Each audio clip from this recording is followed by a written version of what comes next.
Oke, kali ini kita kedatangan pasien lagi ya. Yaitu ini laptopnya HP 15AF109AX. Agak susah emang ya tipenya. Jadi ini keluhannya dia biasa lemot. Kita cek, ternyata storage-nya masih menggunakan hard disk. Kemudian RAM-nya juga cuma 4 GB. Nanti kita tambah lagi ya. RAM-nya 4 GB. Kemudian kita kasih SSD ya. Yang ini PNY. Oke, nanti kita kasih ini SSD PNY. Oke, langsung saja kita garap ya untuk laptop HP ini. Yuk.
Oke, selanjutnya kita langsung install aja ya Windows 11.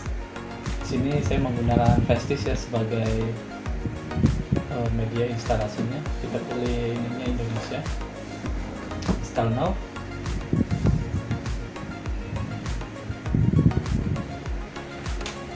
Oke, lagi proses ya.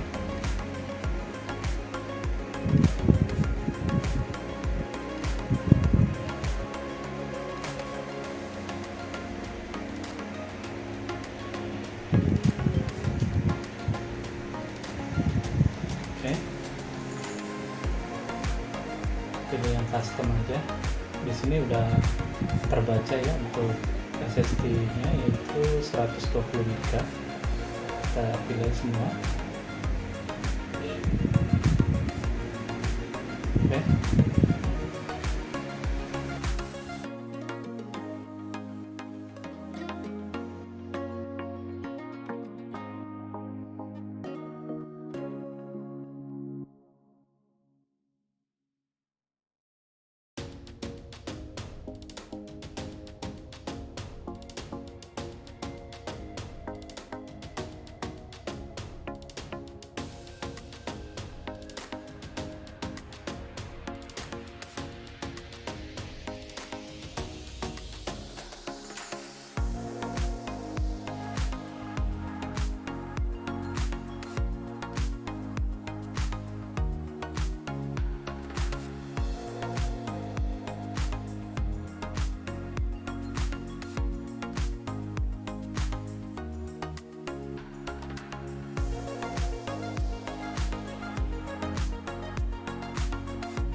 Oke, ini proses instalasi Windows 11 sudah selesai ya. Ini proses update terus install aplikasi juga sudah sekalian ya. Ini sudah ada aplikasi standar yang sudah terinstall ya. Kemudian kita cek dulu di sini untuk proses upgrade RAM-nya apakah sudah benar atau belum. Nah, di sini sudah terbaca ya 8 GB ya RAM-nya. Tapi kenapa di sini 6,9 GB yang bisa dipakai ini karena 1 GB-nya dipakai oleh VGA ya. Kemudian ini SSD-nya juga sudah diganti ya. PNY 120 GB. Oke. Mungkin itu saja untuk proses upgrade ya untuk laptop HP ini, dari RAM 4 GB ke 8 GB, kemudian dari hard disk kita ganti ke SSD. Kemudian untuk OS nya juga kita install ke sistem yang baru yaitu Windows 11 ya, biar lebih fresh. Oke, mungkin itu saja. Mudah-mudahan video ini memberikan pencerahan bagi teman-teman sekalian yang ingin upgrade laptop HP tipe ini. Sampai jumpa di video selanjutnya.